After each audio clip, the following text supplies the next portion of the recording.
जी किस तरह इस मर्डर ਨੂੰ ट्रेस किया गया पूरा का पूरा। देखो ਜਦੋਂ ਇਹ ਮਰਡਰ ਪਰਸੋਂ ਦੁਪਹਿਰ ਵੇਲੇ ਹੋਇਆ ਉਹਦੇ ਬਾਅਦ ਸ਼ਾਮ ਨੂੰ ਰਿਪੋਰਟ ਹੋਇਆ ਉਹਦੇ ਭਰਾ ਵੱਲੋਂ ਰਿਪੋਰਟ ਕੀਤਾ ਗਿਆ ਕਿ ਵੀ ਇਹਦੀ ਗੱਡੀ ਉੱਥੇ ਪਈ ਹੋਈ ਹੈ ਤੇ ਨਾਲ ਇਹਦੀ ਡੈੱਡ ਬੋਡੀ ਪਈ ਹੈ। ਉਹਦੇ ਬਾਅਦ ਸਰਗਰਮੀ ਨਾਲ ਸਾਡੀ ਜੋ ਇਨਵੈਸਟੀਗੇਸ਼ਨ ਟੀਮ ਹੈ ਇਹਦੇ ਵਿੱਚ ਡੀਸੀਪੀ ਹੈ ਵਰਿੰਦਰ, ਇਹਨਾਂ ਦੇ ਏਡੀਸੀਪੀ ਹੈ ਹਰਪਾਲ ਦੇ ਅੰਡਰ ਜਿੰਨੀ ਟੀਮ ਹੈ ਤੁਸ਼ਾਰ ਹੈ, ਇਹਨਾਂ ਨੇ ਵਰਕ ਕੀਤਾ ਰਾਤ ਭਰ ਵਰਕ ਕਰਕੇ ਔਰ ਬੇਸਿਕਲੀ ਆਈਡੈਂਟੀਫਾਈ ਕਰ ਲਿਆ कि ਇਹਦੇ ਵਿੱਚ ਜਿਹੜਾ ਹੈ ਜੋ ਬ੍ਰਦਰ ਹੈ ਹੀ ਇਜ਼ ਦੀ ਮੇਨ ਕਲਪ੍ਰਿਟ। ਜੋ ਗੁਰਦੀਪ ਹੈ ਉਸ ਵੱਲੋਂ ਪਹਿਲੇ 6 ਦਸੰਬਰ ਨੂੰ ਵੀ ਇਹ ਪਤਾ ਚੱਲਿਆ ਕਿ ਅਟੈਕ ਕੀਤਾ ਗਿਆ ਔਰ ਉਸ ਕੇਸ ਨੂੰ ਪੁਲਿਸ ਨੇ ਰਜਿਸਟਰ ਕਰਕੇ ਹਾਲੇ ਇਨਵੈਸਟੀਗੇਟ ਕਰਦੀ ਪਈ ਸੀ। ਇसी ਦੌਰਾਨ 5 ਲੱਖ ਰੁਪਏ ਦੀ ਇਹਨੇ ਦੁਬਾਰਾ ਸੁਪਾਰੀ ਦੇ ਕਰਕੇ ਔਰ ਇਹਦੇ ਵਿੱਚ ਇੱਕ ਸ਼ਖਸ ਜਿਹੜਾ ਕਾਮਨ ਹੈ ਕੁਲਦੀਪ ਉਹਨੂੰ ਦਿੱਤੀ ਔਰ ਕੁਲਦੀਪ ਵੱਲੋਂ ਅੱਗੇ ਬੰਦੇ ਆਪਣੇ ਨਾਲ ਰਲਾਏ ਗਏ ਜਿਹੜੇ ਵਿੱਚ ਇੱਕ ਸੌਰਭ ਸੀ। ਸੌਰਭ ਨੂੰ ਅਸੀਂ ਅਰੈਸਟ ਕਰ ਲਿਆ ਜਿਹੜੇ ਕੋਲੋਂ ਇੱਕ ਮੋਟਰਸਾਈਕਲ ਔਰ ਇੱਕ ਕੁਆੜੀ ਬਰਾਮਦ ਹੋਈ ਹੈ। ਇਹ ਤਾਂ ਸਾਡੀ ਇਨਵੈਸਟੀਗੇਸ਼ਨ ਦਾ ਪਾਰਟ ਹੈ ਔਰ ਅਸੀਂ ਜਿਹੜਾ ਇਸ ਨੂੰ ਕ੍ਰੈਕ ਕਰ ਦਿੱਤਾ ਹੈ ਔਰ ਤਫਤੀਸ਼ ਬਹੁਤ ਚੰਗੀ ਤਰੀਕੇ ਸੇ ਕੀਤੀ ਗਈ ਹੈ। ਇਸ ਲਈ ਮੈਂ ਨਾ ਆਪਣੀ ਟੀਮ ਦੀ ਸ਼ਲਾਘਾ ਕਰਦਾ ਔਰ ਇੱਕ ਇਹੋ ਜਿਹਾ ਗੁੰਝਲਦਾਰ ਕੇਸ ਸੀ ਜਿਹੜਾ ਕਿ ਜਲਦੀ ਅਸੀਂ ਸੋਲਵ ਕਰ ਲਿਆ। ਲੁਧਿਆਣਾ ਦੇ ਦੇਖਣ ਵਾਲੇ तमाम ਦਰਸ਼ਕਾਂ ਦਾ ਸਵਾਗਤ ਹੈ। ਮੈਂ ਵਿਸ਼ਾਲਪੁਰ ਗੱਲ ਕੀਤੀ ਜਾਊਗੀ ਮਿਹਰਬਾਨ ਦੇ ਸੰਘੋਵਾਲ ਇਲਾਕੇ ਦੇ ਵਿੱਚ ਇੱਕ ਭਰਾ ਵੱਲੋਂ ਹੀ ਆਪਣੇ ਭਰਾ ਦਾ ਇੱਕ ਕਤਲ ਕਰ ਦਿੱਤਾ ਜਾਂਦਾ ਹੈ, ਲੇਕਿਨ ਪੁਲਿਸ ਜਿਹੜੀ ਹੈ ਬੜੀ ਹੀ ਮੁਸਤੈਦੀ ਦੇ ਨਾਲ ਉਸ ਕਾਤਲ ਤੱਕ ਪਹੁੰਚਦੀ ਹੈ ਤੇ ਉਸ ਅਕਿਊਜ਼ ਨੂੰ ਜਿਹੜਾ ਗ੍ਰਿਫਤਾਰ ਕਰਕੇ ਸਲਾਖਾ ਪਿੱਛੇ ਭੇਜਦੀ ਹੈ। ਸਾਡੇ ਨਾਲ ਪੁਲਿਸ ਕਮਿਸ਼ਨਰ ਲੁਧਿਆਣਾ ਕੌਸਤੁਭ ਸ਼ਰਮਾ ਜੀ ਮੌਜੂਦ ਹੈ, ਗੱਲਬਾਤ ਕਰਦੇ ਹਾਂ। ਕੌਸਤੁਭ ਸ਼ਰਮਾ ਜੀ ਕਿਸ ਤਰ੍ਹਾਂ ਇਸ ਮਰਡਰ ਨੂੰ ਟ੍ਰੇਸ ਕੀਤਾ ਗਿਆ ਪੂਰਾ ਦਾ ਪੂਰਾ। ਦੇਖੋ ਜਦੋਂ ਇਹ ਮਰਡਰ ਪਰਸੋਂ ਦੁਪਹਿਰ ਵੇਲੇ ਹੋਇਆ ਉਹਦੇ ਬਾਅਦ ਸ਼ਾਮ ਨੂੰ ਰਿਪੋਰਟ ਹੋਇਆ ਉਹਦੇ ਭਰਾ ਵੱਲੋਂ ਰਿਪੋਰਟ ਕੀਤਾ ਗਿਆ ਕਿ ਵੀ ਇਹਦੀ ਗੱਡੀ ਉੱਥੇ ਪਈ ਹੋਈ ਹੈ ਤੇ ਨਾਲ ਇਹਦੀ ਡੈੱਡ ਬੋਡੀ ਪਈ ਹੈ। ਉਹਦੇ ਬਾਅਦ ਸਰਗਰਮੀ ਨਾਲ ਸਾਡੀ ਜੋ ਇਨਵੈਸਟੀਗੇਸ਼ਨ ਟੀਮ ਹੈ ਇਹਦੇ ਵਿੱਚ ਡੀਸੀਪੀ ਹੈ ਵਰਿੰਦਰ, ਇਹਨਾਂ ਦੇ ਏਡੀਸੀਪੀ ਹੈ ਹਰਪਾਲ, ਇਹਨਾਂ ਦੇ ਅੰਡਰ राजेश है इनका इंस्पेक्टर ਜਿਹੜੇ ਕਿ सीआईए ਹੈਡ ਕਰਦੇ हैं, साथ ही जो है ਸਾਡੀ रूरल जॉइंट सीपी रूरल ਦੇ ਅੰਡਰ ਜਿੰਨੀ ਟੀਮ ਹੈ ਤੁਸ਼ਾਰ ਹੈ, ਇਹਨਾਂ ਨੇ ਵਰਕ ਕੀਤਾ ਰਾਤ ਭਰ ਵਰਕ ਕਰਕੇ ਔਰ ਬੇਸਿਕਲੀ ਆਈਡੈਂਟੀਫਾਈ ਕਰ ਲਿਆ ਕਿ ਇਹਦੇ ਵਿੱਚ ਜਿਹੜਾ ਹੈ ਜੋ ਬ੍ਰਦਰ ਹੈ ਹੀ ਇਜ਼ ਦੀ ਮੇਨ ਕਲਪ੍ਰਿਟ। ਜੋ ਗੁਰਦੀਪ ਹੈ ਉਸ ਵੱਲੋਂ ਪਹਿਲੇ 6 ਦਸੰਬਰ ਨੂੰ ਵੀ ਇਹ ਪਤਾ ਚੱਲਿਆ ਕਿ ਅਟੈਕ ਕੀਤਾ ਗਿਆ ਔਰ ਉਸ ਕੇਸ ਨੂੰ ਪੁਲਿਸ ਨੇ ਰਜਿਸਟਰ ਕਰਕੇ ਹਾਲੇ ਇਨਵੈਸਟੀਗੇਟ ਕਰਦੀ ਪਈ ਸੀ। ਇसी ਦੌਰਾਨ 5 ਲੱਖ ਰੁਪਏ ਦੀ ਇਹਨੇ ਦੁਬਾਰਾ ਸੁਪਾਰੀ ਦੇ ਕਰਕੇ ਔਰ ਇਹਦੇ ਵਿੱਚ ਇੱਕ ਸ਼ਖਸ ਜਿਹੜਾ ਕਾਮਨ ਹੈ ਕੁਲਦੀਪ ਉਹਨੂੰ ਦਿੱਤੀ ਔਰ ਕੁਲਦੀਪ ਵੱਲੋਂ ਅੱਗੇ ਬੰਦੇ ਆਪਣੇ ਨਾਲ ਰਲਾਏ ਗਏ ਜਿਹੜੇ ਵਿੱਚ ਇੱਕ ਸੌਰਭ ਸੀ। ਸੌਰਭ ਨੂੰ ਅਸੀਂ ਅਰੈਸਟ ਕਰ ਲਿਆ ਜਿਹੜੇ ਕੋਲੋਂ ਇੱਕ ਮੋਟਰਸਾਈਕਲ ਔਰ ਇੱਕ ਕੁਆੜੀ ਬਰਾਮਦ ਹੋਈ ਹੈ। ਸੋ ਓਵਰਆਲ ਪਲੈਨਿੰਗ ਜਿਹੜੀ ਗੁਰਦੀਪ ਵੱਲੋਂ ਇਹ ਕੀਤੀ ਗਈ ਸੀ ਕਿ ਉਹਨੂੰ 600 ਗਜ ਦਾ ਪਲਾਟ ਇੱਕ ਜੱਦੀ ਪਲਾਟ ਹੈ ਜਿਹੜੇ ਵਿੱਚ ਕਾਮਨ ਓਨਰ ਸੀ ਉਹਨੂੰ ਉਹ ਵੇਚਣਾ ਚਾਹੁੰਦਾ ਸੀ। ਗੁਰਦੀਪ ਬਾਹਰ ਜਾਣ ਦਾ ਇੱਛੁਕ ਸੀ ਔਰ ਇਹਦੇ ਵੱਲੋਂ ਕੋਸ਼ਿਸ਼ ਸੀ ਕਿ ਇਹ ਜਲਦੀ ਵਿਕ ਜਾਵੇ ਜਿਹੜਾ ਕਿ ਬਲਕਾਰ ਹੋਣ ਨਹੀਂ ਦੇ ਰਿਹਾ ਸੀ ਜਿਹੜਾ ਬਰਦਰ ਡਿਸੀਜ਼ਡ ਹੈ ਜੀ। ਜੋ ਪਹਿਲੇ ਜੋ ਹਮਲਾ ਕੀਤਾ ਗਿਆ ਸੀ ਸਿਰਫ ਪ੍ਰੋਪਰਟੀ ਮੈਟਰ ਦੇ ਕਰਕੇ ਹੀ ਕੀਤਾ ਗਿਆ ਜਦੋਂ 6 ਮਹੀਨੇ ਪਹਿਲੇ ਜਦੋਂ ਇਸ ਇਨਸੀਡੈਂਟ ਕੀਤਾ ਗਿਆ ਸੀ। ਇਹ ਜਿਹੜਾ ਹਮਲਾ ਪਹਿਲੇ ਵਾਲਾ ਵੀ ਸੇਮ ਮੰਤਵ ਨਾਲ ਹੀ ਕੀਤਾ ਗਿਆ ਸੀ ਪਰ ਉਸ ਵੇਲੇ ਇਹਦਾ ਜਿਹੜਾ ਹੈ ਲੱਕ ਚੰਗਾ ਹੋਣ ਕਰਕੇ ਇਹਦੀ ਡੈਥ ਨਹੀਂ ਹੋਈ ਔਰ ਇਹ ਸੀਰੀਅਸਲੀ ਇੰਜਰ ਹੋਣ ਤੋਂ ਬਾਅਦ ਕਈ ਮਹੀਨੇ ਟ੍ਰੀਟਮੈਂਟ ਅਧੀਨ ਰਿਹਾ। ਜਿਹੜਾ ਜਗਦੀਪ ਦਾ ਮੇਨ ਮਤਲਬ ਕਿਉਂ ਨਹੀਂ ਆਪਣੀ ਫੈਮਿਲੀ ਦੇ ਨਾਲ ਪਲਾਟ ਵੇਚ ਰਿਹਾ ਸੀ ਕਿ ਉਹਦੇ ਜਦੋਂ ਉੱਤੇ ਹਮਲਾ ਹੋ ਰਿਹਾ ਸੀਗਾ ਫਿਰ ਕਿਉਂ ਆਖਿਰ ਉਸਨੇ ਇਸ ਚੀਜ਼ ਨੂੰ ਖਤਮ ਕਰਨ ਵਾਸਤੇ ਪਰਿਵਾਰ ਦੇ ਨਾਲ ਰਾਸਤਾ ਕਾਇਮ ਕਰਨ ਦੀ ਕੋਸ਼ਿਸ਼ ਕੀਤੀ। ਇੱਧਰ ਹੀ ਕੁਝ ਗੱਲਾਂ ਸਾਹਮਣੇ ਆਈਆਂ ਕਿ ਬਹਿ ਕੇ ਕੋਈ ਗੱਲਬਾਤ ਹੋਈ ਹੋਵੇ ਸਰ ਇਹਨਾਂ ਦੀ। ਨਹੀਂ ਦੇਖੋ ਗੁਰਦੀਪ ਸਿੰਘ ਤਾਂ ਆਪਣੇ ਸਾਹਮਣੇ ਆ ਹੀ ਨਹੀਂ ਰਿਹਾ ਸੀ ਜੀ। ਉਹ ਤਾਂ ਬੇਸਿਕਲੀ ਕੰਸਪੀਰੇਸੀ ਵਿੱਚ ਸੀ ਔਰ ਕਿਤੇ ਵੀ ਉਹ ਆਣਾ ਹੀ ਨਹੀਂ ਦੇਣਾ ਚਾਹੁੰਦਾ ਸੀ ਤਾਂ ਹੀ ਉਹਨੇ ਬੰਦੇ ਅੱਗੇ ਹਾਇਰ ਕੀਤੇ ਸੀ ਔਰ ਪਿਛਲੀ ਵਾਲੀ ਵਾਰਦਾਤ ਦੇ ਵੀ ਉਹਨੇ 1 ਲੱਖ ਰੁਪਏ ਜਿਹੜੇ ਦਿੱਤੇ ਹੈ ਜੋ ਕਿ ਕਾਮਯਾਬ ਨਹੀਂ ਹੋ ਸਕੀ। ਲੇਕਿਨ ਗੱਡੀ ਦੇ ਵਿੱਚ ਇੱਕ GPS ਸਿਸਟਮ ਲੱਗਾ ਹੁੰਦਾ ਜਿਸ ਕਰਕੇ ਉਸਦਾ ਪਰਿਵਾਰ ਉੱਥੇ ਪਹੁੰਚਦਾ, ਡੈੱਡ ਬੋਡੀ ਸਤਲੁਜ ਦਰਿਆ ਦੇ ਕੋਲ ਪਈ ਹੁੰਦੀ ਹੈ।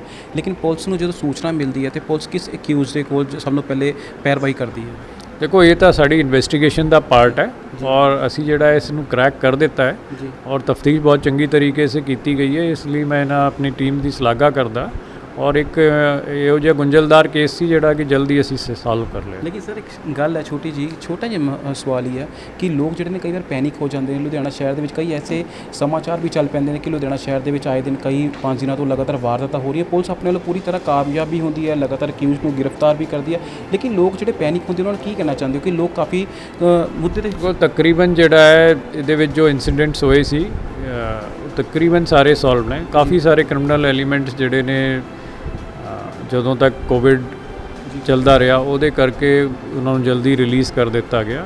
ਜਦੋਂ ਐਕਟੀਵਿਟੀ ਸ਼ੁਰੂ ਹੋਈ ਹੈ ਉਹਨਾਂ ਦੇ ਬਾਅਦ ਅਸੀਂ ਕਾਫੀ ਮੌਪ ਅਪ ਕਰ ਦਿੱਤਾ ਹੈ ਔਰ ਇਹਦੇ ਵਿੱਚ ਮੈਨੂੰ ਲੱਗਦਾ ਹੈ ਕਿ ਕੁਝ ਆਉਣ ਵਾਲੇ ਦਿਨਾਂ ਦੇ ਵਿੱਚ ਜਿਹੜੇ ਵੀ ਕੋਈ ਐਕਟਿਵ ਰਹਿ ਗਏ ਨੇ ਬੰਦੇ ਈਵਨ ਡਰੱਗਸ ਦੇ ਉੱਤੇ ਵੀ ਜਿਹੜਾ we are getting very strict ਔਰ ਇਸ ਤਰੀਕੇ की जो वारदात हो रही है आई थिंक तकरीबन ਜਿਹੜਾ ਇਹਨਾਂ ਦੇ ਵਿੱਚ ਅਸੀਂ ਹੁਣ ਕਾਮਯਾਬੀ ਪੂਰੀ ਤਰੀਕੇ ਸੇ ਹਾਸਿਲ ਕਰ ਰਹੇ ਹਾਂ ਔਰ ਏਰੀਆ ਵਾਈਜ਼ ਵੀ ਅਸੀਂ ਆਪਣੇ ਆਪ ਨੂੰ ਜਿਹੜਾ ਮੁਸਤੈਦ ਕੀਤਾ ਹੈ ਔਰ ਕੰਟੀਨਿਊਸ ਏਮ ਇਹ ਹੈ ਕਿ ਜਿਹੜੇ ਕੋਈ ਕ੍ਰਿਮੀਨਲਸ ਕਿਤੇ ਵੀ ਹੈ ਉਹਨਾਂ ਨੂੰ ਅਸੀਂ ਜੇਲ੍ਹਾਂ ਦੇ ਪਿੱਛੇ ਭੇਜੀਏ। ਲੇਕਿਨ ਸਰ ਇਹਦੇ ਸਭ ਨਾਲੋਂ ਜ਼ਿਆਦਾ ਦੇਖਣ ਵਾਲੇ ਨਾ ਦਾਤ ਨਾਲ ਹਮਲੇ ਕੀਤੇ ਜਾਂਦੇ ਨੇ। ਸਿਵਲ ਹਸਪਤਾਲ ਦੀ ਗੱਲ ਕੀਤੀ, ਦਾਤ ਨਾਲ ਹਮਲੇ ਕੀਤੇ ਗਏ ਸੀਗੇ, ਲੇਕਿਨ ਪੁਲਿਸ ਅਦਰ ਜੋ ਦਾਤ ਬਣਾ ਰਹੇ ਨੇ, ਜਿੱਦਾਂ ਬਾਹਰ ਬਹਿ ਕੇ ਝੁੱਗੀ ਝੌਂਪੜੀ ਦੇ ਬਾਹਰ ਕੁਝ ਲਾਲਚ ਪਿੱਛੇ ਇੱਕ ਰੌੜ ਲੈ ਕੇ ਦੇ ਦਿਓ ਤੇ ਦਾਤ ਬਣਾ ਕੇ ਦੇ ਦਿੰਦੇ ਨੇ, ਤੇ ਉਹਨਾਂ ਦੇ ਉੱਤੇ ਨਕੇਲ ਕਿਉਂ ਨਹੀਂ ਪਾਈ ਜਾ ਰਹੀ? ਦੇਖੋ ਅਸੀਂ ਆਪਣੇ ਤੌਰ पे ਜਿਹੜਾ ਹੈ ਇਸ ਚੀਜ਼ ਨੂੰ ਧਿਆਨ ਰੱਖ ਰਹੇ ਹਾਂ, ਜਿੱਥੇ भी कहीं मिलता है ਉਹਦੇ ਸਾਰੇ ਲਿੰਕੇजेस ਤੇ ਵਰਕ ਕਰਦੇ हैं।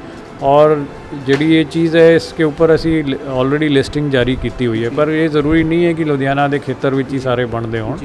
ਇਹਦੇ ਕਰਕੇ ਯੂਨੀਫਾਰਮ ਐਕਸ਼ਨ ਜਿਹੜਾ ਹੈ ਇੱਕ ਵਾਰ ਦੇ ਵਿੱਚ ਨਹੀਂ ਲਿਆ ਜਾ ਸਕਦਾ, ਬੰਦੇ ਕहीं से भी ਪ੍ਰੋਕਿਓਰ ਕਰਕੇ ਲਿਆਉਂਦੇ। ਕਈ ਵਾਰ ਅਸੀਂ ਕਾਫੀ 30 ਤੋਂ ਵੱਧ ਜਿਹੜੇ ਨਜਾਇਜ਼ ਹਥਿਆਰ ਫੜ ਲਏ ਨੇ, ਜਿਹੜੇ ਵੀ ਕਈ ਵਾਰ ਇਸਤੇਮਾਲ ਹੋਏ ਆ। ਸੋ ਏਮ ਇਹੀ ਹੈ ਸਾਡਾ ਕਿ ਹਰ ਤਰੀਕੇ ਦੀ ਜਿਹੜੀ ਵੀ ਕੋਈ ਗਲਤ ਗਤੀਵਿਧੀਆਂ ਹੈ, ਹਥਿਆਰ ਨੇ, ਉਹਨਾਂ ਨੂੰ ਕਾਬੂ ਕੀਤਾ ਜਾਏ। ਔਰ ਅਸੀਂ ਲਗਾਤਾਰ ਇਸ ਤਰੀਕੇ ਦੇ ਆਪਰੇਸ਼ਨਸ ਹੋਲਡ ਕਰ ਰਹੇ ਹਾਂ, ਔਰ ਅੱਜ ਵੀ ਜਿਹੜਾ ਅਸੀਂ ਇੱਕ ਵੱਡਾ ਨਾਕਾਬੰਦੀ ਆਪਰੇਸ਼ਨ ਕਰ ਰਹੇ ਹਾਂ। ਲੇਕਿਨ ਲੁਧਿਆਣਾ ਵਾਸੀਆਂ ਨੂੰ ਕੀ ਕਹਿਣਾ ਚਾਹੁੰਦੇ ਹੋ ਸਰ ਲਾਅ ਐਂਡ ਆਰਡਰ ਦੇ ਉੱਤੇ? ਕਿ ਦੇਖੋ ਬੇਸਿਕਲੀ ਜੋ ਛੋਟੀ ਕੋਈ ਪ੍ਰੋਬਲਮਸ ਆਉਂਦੀ ਹੈ ਉਹਨਾਂ ਦੇ ਵਿੱਚ ਅਸੀਂ ਰਿਸਪੌਂਡ ਕਰਦੇ ਹਾਂ ਲਗਾਤਾਰ। ਪਬਲਿਕ ਵੀ ਅਸੀਂ ਚਾਹੁੰਦੇ ਹਾਂ ਕਿ ਰਿਸਪੌਂਡ ਕਰੇ, ਕਿਉਂਕਿ ਜਦੋਂ ਵੀ ਕੋਈ ਇੰਸੀਡੈਂਟ ਹੁੰਦਾ ਹੈ ਅਸੀਂ ਜਾ ਕਰਕੇ ਵੇਖਦੇ ਹਾਂ, ਪਤਾ ਚੱਲਦਾ ਹੈ ਕਿ ਬੰਦਿਆਂ ਦੀ ਵੈਰੀਫਿਕੇਸ਼ਨ ਨਹੀਂ ਕੀਤੀ ਗਈ, ਰੱਖ ਲਏ ਗਏ ਬੰਦੇ, ਓਵਰ ਕਰਾਊਡਿੰਗ ਵਿੱਚ ਪਏ ਹੋਏ ਹੈ, ਔਰ ਗਲਤ ਬੰਦੇ ਜਿਹੜੇ ਆ ਕਰਕੇ ਇੱਥੇ ਸ਼ਰਨ ਲੈ ਰਹੇ ਨੇ। ਇਹਨਾਂ ਕਰਕੇ ਫਿਰ ਕ੍ਰਾਈਮ ਤੇ ਥੋੜਾ ਜਿਹਾ ਅਸਰ ਪੈਂਦਾ ਹੈ, ਕਿਉਂਕਿ ਅਗਰ ਜੇ ਅਸੀਂ ਜ਼ਿੰਮੇਦਾਰੀ ਨਾਲ ਉਹਨਾਂ ਦੀ ਰਜਿਸਟ੍ਰੇਸ਼ਨ ਕਰਾਉਣਗੇ, ਰਿਕਾर्ड रखेंगे, तो एक तरीके से डर बैठता है गलत टाइप के एलिमेंट्स में, क्रिमिनल एलिमेंट्स में, कि उत्थे आके ठहर ना पाउण। ਅਸੀਂ ਹੁਣ ਨਵਾਂ ਆਪਰੇਸ਼ਨ ਸ਼ੁਰੂ ਕੀਤਾ ਹੈ। ਅਸੀਂ ਏਰੀਆਜ਼ ਵਿੱਚ, ਮੁਹੱਲਿਆਂ ਦੇ ਵਿੱਚ ਜਾ ਕਰਕੇ ਵੀ ਸਰਚਿਸ ਕਰ ਰਹੇ ਨੇ, ਤਾਂ ਕਿ ਇਹੋ ਜਿਹੇ ਐਲੀਮੈਂਟਸ ਨੂੰ ਫਲਸ਼ ਆਊਟ ਕੀਤਾ ਜਾਏ। ਤੇ ਜਿਹੜੇ ਕੋਈ ਅਗਰ ਮਕਾਨ ਮਾਲਿਕ ਲੱਗਦੇ ਆ ਜਿਨ੍ਹਾਂ ਵੱਲੋਂ ਵੈਰੀਫਿਕੇਸ਼ਨਸ ਨਹੀਂ ਕੀਤੀ ਗਈ, ਅਸੀਂ ਉਹਨਾਂ ਦੇ ਉੱਪਰ ਕੇਸ ਰਜਿਸਟਰ ਕਰਨਗੇ। ਮੇਰੇ ਵੱਲੋਂ ਜਿਹੜਾ ਹੈ ਮੈਜਿਸਟਰੀਅਲ ਹੁਕਮ ਜਾਰੀ ਨੇ ਜੀ। ਮਤਲਬ ਅਗਰ ਕਿਸੇ ਨੇ ਵੈਰੀਫਿਕੇਸ਼ਨ ਨਹੀਂ ਕਰਾਈ ਹੋਗੀ ਕਿਰਾਏਦਾਰ ਦੀ, ਜਾਂ ਜੋ ਉੱਥੇ ਲੋਕ ਰਹਿੰਦੇ ਨੇ, ਉਹਨਾਂ ਦੇ ਤੇ ਮਕਾਨ ਮਾਲਿਕ ਦੇ ਉੱਤੇ ਵੀ ਗਾਹ ਡਿੱਗ ਸਕਦੀ ਹੈ, ਜਿਸ ਤਰ੍ਹਾਂ ਤੁਹਾਡੇ ਕਹਿਣ ਦੇ ਮੁਤਾਬਿਕ?